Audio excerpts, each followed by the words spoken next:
पश्चाताप कर लिया जाए, क्षमा मांग ली जाए तो वो पाप से मुक्ति मिलती है। इसलिए कथा कहती है कि पाप करना बड़ा नहीं, लेकिन पाप के बाद हो जाए पश्चाताप। बोलो राधे राधे। थोड़ा और जोर से बोलिए। आज सुखदेव जी महाराज से राजा परीक्षित ने एक प्रश्न किया कि प्रभु, हम देख रहे हैं कि भगवान पक्षपाती, देवताओं का हमेशा साथ देते हैं और राक्षसों को मारते रहते हैं, और दुनिया के लोग भगवान को कहते हैं समदर्शी, कि भगवान तो समदर्शी है, तो भगवान तो पक्षपात कर रहे हैं, देवताओं का साथ देते हैं, राक्षसों को मारते रहते हैं। तब सुखदेव जी महाराज कहते हैं, राजा परीक्षित ध्यान से सुनो, एक सुंदर कथा आपको सुना रहा हूं। जो दैत्य बालक था, फिर भी भगवान ने उसे गोद में उठाया, लाड़ लड़ाया, अपने हाथों से उसे प्यार दिया, वो भक्त है प्रहलाद।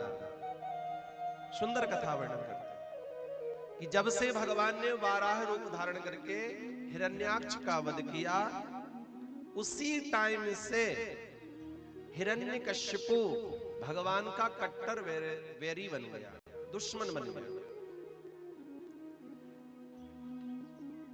एक दिन की बात है कि हिरण्यकश्यपु तप करने के लिए बढ़ा, तप करने के लिए गया कि मैं तप करने जाऊंगा, तप करके ब्रह्मा जी से वरदान पाऊंगा और नारायण को पराजित करूंगा।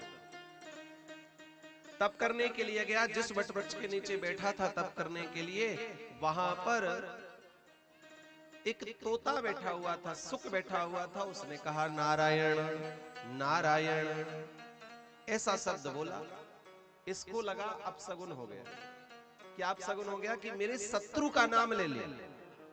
अरे भगवान का नाम तो मंगलमय होता है, लेकिन राक्षस को अमंगल लग रहा है। एक चौपाई सबको आती है, लेकिन उसका उपयोग हम लोग नहीं कर पाते। कौन सा? मंगल भवन अमंगल हारी, मंगल भवन अमंगल हारी, मंगल भवन अमंगल हारी, मंगल भवन अमंगल हारी, द्रवहु सुदशरथ अजरे बिहारी, द्रवहु सुदशरथ अजर बिहारी, श्री राम जय राम जय जय राम, श्री राम जय राम जय जय राम। क्या बोला आप सब लोगों ने? कौन सी चौपाई बोली? मंगल भवन। इसका अर्थ क्या होता है? कि भगवान का नाम लेने से हमारे जीवन में क्या होता है? मंगल कार्य शुरू होते हैं और भगवान अमंगलों को हरण कर लेते हैं। इसलिए जब भी घर से बाहर निकलिए तो भगवान का नाम लेकर यात्रा करिए। ये भक्तों के लक्षण। ध्यान से सुनिए। टाटा की गाड़ी हो सकती है, टाटा का नमक हो सकता है, परंतु टाटा का बेटा नहीं है। टाटा जी तो गए भगवान के धाम को, समझ रहे हो? टाटा की गाड़ी होती है ना, बसें भी चलती है, टाटा की ट्रक भी चलते हैं, टाटा का नमक भी होता है जो आप लाते हो घर में खाते हो। लेकिन ये बताओ, जो घर में बेटा है वो टाटा का है? तो फिर तो अपन तो यही करते हैं। कहीं विदा हुई नहीं, घर से बाहर निकले नहीं, टाटा बाय बाय हेलो। अब कितना हिलाओगे उसको? पहले ही से बहुत हिला हुआ बेचारा, फोन उठाया नहीं, हेलो। ये भगवान पहले ही से इतना हिला हुआ, और कितना हिलाओ? इसलिए कथा कहती है कि हेलो हाय छोड़ो और राधे राधे और वृंदावन में डोलो। तो आप तो वृंदावन कॉलोनी के वासी हो, फिर भी आप हेलो हाय में फंसे हुए हो। पहले के बुजुर्ग कहते थे कि फटे कपड़े नहीं पहनना चाहिए और किसी की हाय नहीं लेनी चाहिए। और आपका बेटा स्कूल जा रहा है और आप कह रहे हो हाय, आगे तेरी बस जाके टकराए। खुद ही अपने बेटे को हाय दे रहे हो, खुद ही अपनी बच्चे को हाय कर रहे हो। इसलिए नाम, भगवान का नाम लेकर यात्रा कराइए, जीवन में मंगल होगा। लेकिन आज इस हिरण्यकशिपु ने अपसगुन समझ लिया। भगवान का नाम उस तोते ने रटा, नारायण नारायण, और जब ये बात कही तो उसे अपसगुन लगा, घर वापस आ गया। पत्नी कयाधु ने कहा कि भगवान मिल गए, तपस्या पूरी हो गई। बोलो राधे राधे, थोड़ा और जोर से बोलो। भैया बाल गोपाल जी कछु दिक्कत है? का है गयो? कछु है गयो? कछु चाहिए? थोड़ी देर, हाँ बड़ी शांति से बैठेंगे। वैसे 1 घंटा विघ्न हो गया, फिर भी देखो भगत कितनी आनंद से आए हैं। आप बहुत बड़भागी हैं कि आप भगवान की कथा को महत्व दे रहे हैं। इतना बड़ा पानी कितना विकराल गिर रहा था, बहुत पानी गिरा, बारिश भी बहुत हुई, लेकिन असुलिया परिवार ने पूरी बढ़िया सुंदर व्यवस्था पुनः स्थापित कर दी। हमारे भैया जी लोगों ने कितना दौड़ दौड़ कर कार्य किया ताकि आपको व्यवस्था दे सके। जब हृदय सच्चा होता है ना तो उनके हर काम अच्छे होते हैं। इसलिए जोरदार तालियां हो जाए जरा।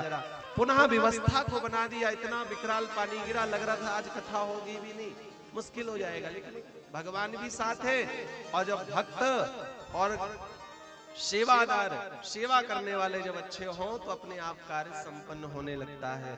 इसलिए भैया जी बड़ी शांति के साथ, क्योंकि ज्यादा देर आज कथा तो संभव है नहीं, पर जितनी देर है उतनी देर भगवान की कथा श्रवण करेंगे बड़े ही भाव से सभी लोग। बोलो राधे राधे, थोड़ा और जोर से बोलिए।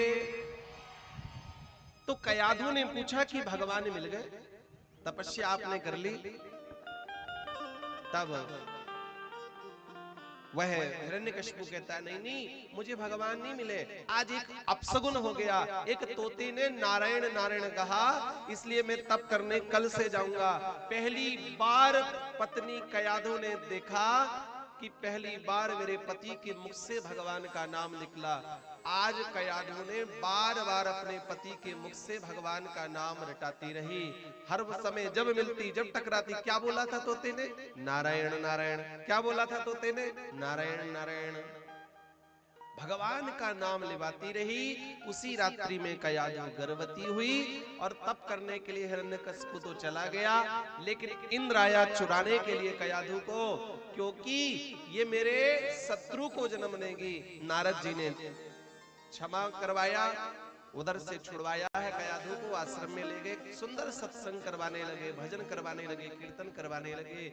गर्भवती स्त्री को चाहिए कि ज्यादा से ज्यादा भगवान की कथा सुने, ज्यादा से ज्यादा भगवान का कीर्तन करे, ज्यादा से ज्यादा भगवान का पूजन करे। क्या फायदा है? इससे आपके बच्चे के अंदर संस्कार आने लगे। अरे यदि माँ, गर्भवती माँ ज्यादा तीखा खा ले तो बच्चे में हलचल मच जाती है, ज्यादा गर्म खा ले तो पेट में पीड़ा होने लगती है।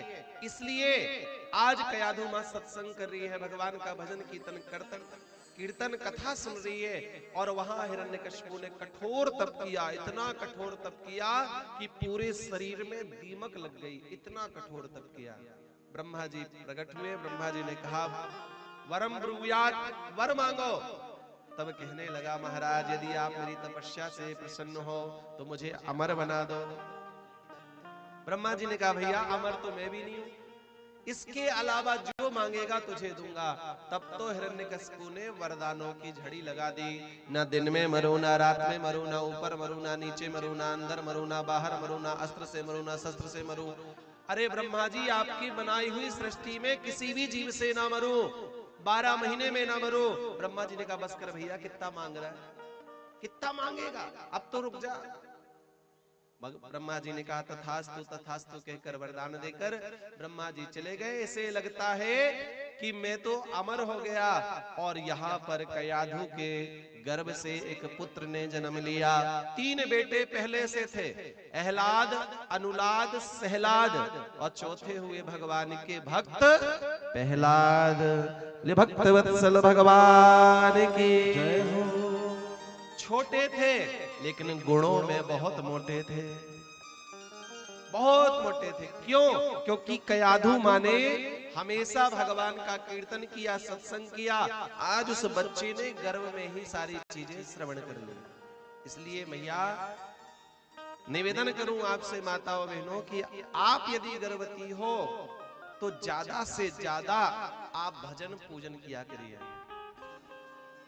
याद रखना, आपके यहाँ पर एक परंपरा जरा गलत है, लेकिन ठीक है, जैसी लोकल मान्यता है वैसी भी चलती है। आप लोगों की यहाँ की मान्यता एक ये गड़बड़ है कि जब स्त्री गर्भवती होती है तो 7वें या 8वें महीने में उसकी गोद भराई होती है, पीहर के लिए भेजा जाता है कि अब वो पहली बार बच्चा अपने मायके में देगी, और यहीं पे गड़बड़ी थोड़ी सी हो जाती है।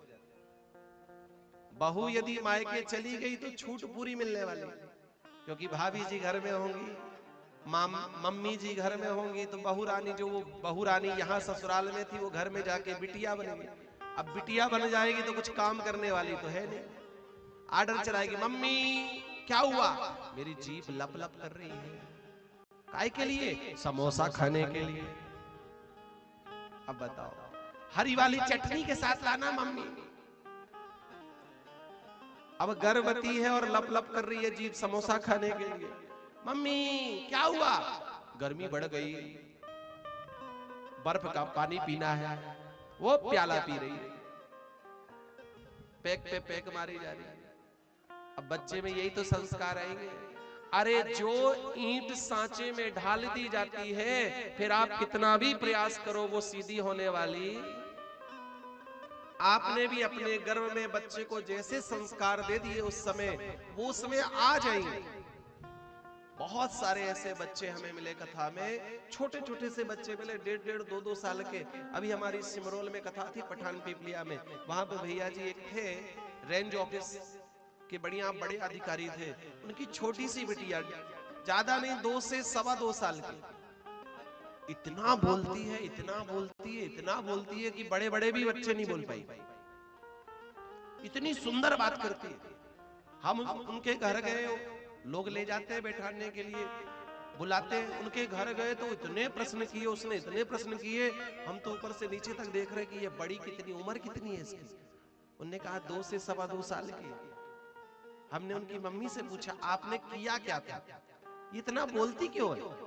और ऐसा भी नहीं कि व्यर्थ की चीजें बोलती, अच्छी बातें बोलती, अच्छी बात करती है। उन्होंने कहा गुरुजी, जब मैं गर्भवती थी तो मैंने भागवत जी का पाठ किया, गीता जी का पाठ किया, बस मैंने कहा बस यही चमत्कार है कि आज भगवान की कृपा से बिटिया इतना सुंदर बोल रही है। प्रत्यक्ष उदाहरण दिखा। आप यदि करेंगे आपको दिखेगा। कई लोग तो एक जगह और गए, वो भी एक बिटिया थी, उनकी मम्मी जी करी, हमारे गुरुजी बिटिया इतना बोलती है, पड़ोसी कहते हैं इसको चुप कराओ। हमने कहा क्यों कराओ? अरे भगवान ने आपकी बेटी को बोलने के लायक बनाया, ये तो उन लोगों को चुप होना चाहिए जो कहते हैं कि इतना क्यों बोलती है। अरे अच्छा बोलती है, मीठा बोलती है, तो बड़े बड़े बच्चे भी बोल नहीं पाते हैं, आने के बाद, बोलने के बाद जीभ लपटपटाने लगती है, शब्द नहीं निकल पाते। ये गौरव है। आज प्रहलाद जी बड़े हुए, धीरे धीरे बढ़िया पढ़ने के लिए बच्चे को भेजा गया गुरुकुल में, संडामर्क जी के गुरुकुल में, जहां पर दैत्य नीति पढ़ाई जाती है। आज 6 महीने के बाद प्रहलाद जी पढ़कर आए, और प्रहलाद जी जब पढ़कर आए तो कयाधु माँ ने बढ़िया श्रृंगार किया। श्रृंगार करने के बाद कहा जाओ पिताजी को प्रणाम करके आओ, और पिताजी के पास प्रहलाद जी चल पड़े, पिताजी के चरणों में प्रणाम किया। पिता ने बढ़िया उठाकर अपने बच्चे को गोद में बिठा लिया, लाड़ करने लगे और कहने लगे बेटा तू 6 महीने तक गुरुकुल में रहा, क्या तूने अच्छी बात पढ़ी? तब प्रहलाद जी बोल पड़े, तपसा साधु मन्ने सुरभया देहिनां सदा। पिताजी, संसार में सबसे बड़ा जो कार्य है वो है साधुओं का वेश बनाकर वन में जाकर भगवान का भजन करना, पूजन करना, अपने आप को भगवान में लगा देना और भव सागर से पार हो जाना। यही जीवन का उद्देश्य है। आपको तो बात अच्छी लगी, लेकिन हिरण्यकशिपु को थोड़ी अच्छी लगी। उसने कहा दुष्ट पापी, तू मेरे शत्रु का नाम लेता है, तू मुझे भजन करने के लिए कहता है, मैं अपने शत्रु का भजन करूं? लेकिन हिरण्यकशिपु को लगा कि शायद इसमें गलती गुरुजी की है। अरे बच्चा वही बोलता है जो माता पिता बताते हैं या गुरुजन पढ़ाते हैं। प्रहलाद जी को तो विदा किया, बेटा तुम जाओ अपने गुरुजी को भेजो, गुरुजी आए कि कोई इनाम मिलेगा बढ़िया। जैसे ही आए डांट फटकार लगाई हिरण्यकशिपु ने, अरे दुष्ट, अरे गुरु क्या पढ़ा रहे हो मेरे पोते को, मेरे बच्चे को। वो कह के गया साधुओं का वेश बनाकर जाकर वन में तपस्या करो, ये पढ़ाते हो मेरे बच्चे को। संडा मर्ग जी हाथ जोड़कर गिड़गिड़ाने लगे, महाराज एक पाठ ना है, हम तो दैत्य नीति पढ़ाते हैं। आज के समय में पहले पढ़ाया जाता था गा गणेश को, अब क्या पढ़ाया जाता है? गा गमले को, गा गाधे को। क्योंकि गा गणेश को पढ़ाएंगे सांप्रदायिकता फैल जाएगी। एक विचार करिए, एक शब्द में गौर करिए। हमारे यहां पर सबसे पहला शब्द हिंदी का क्या है? हाँ जी, क्या है? अरे व्यंजन का भी जोड़ लो, नहीं तो आप कहो गुरुजी शब्द पूछा था। सबसे पहला शब्द क्या है? आ अनार का मतलब हमारे आध्यात्मिक विषय में कहते हैं आ मतलब अज्ञानी। और लास्ट शब्द क्या है हिंदी का? ज्ञा मतलब ज्ञा ज्ञानी का। अज्ञानी से ज्ञानी बनाने का कार्य हमारी मातृभाषा हिंदी करती है, हमें अज्ञानी से ज्ञानी बना देती है। और आप चलिए अब पढ़े लिखे लोग उस लाइन पर ए फॉर एप्पल खाइए और जे फॉर जानवर बन जाइए। बोलो राधे राधे, थोड़ा और जोर से बोलो। हम ये नहीं कहेंगे कि अपने बच्चों को इंग्लिश मत पढ़ाइए, बिल्कुल पढ़ाइए, बहुत जरूरी है, समय के अनुरूप बदलाव जरूरी है, लेकिन अपनी भाषा से जोड़कर रखिए, अपनी मर्यादा से जोड़कर रखिए। इसलिए संत कहते हैं, ग्रंथ कहते हैं कि आजाद रहो विचारों से, आजाद रहो विचारों से, पर बंधे रहो संस्कारों से, पर बंधे रहो संस्कारों से।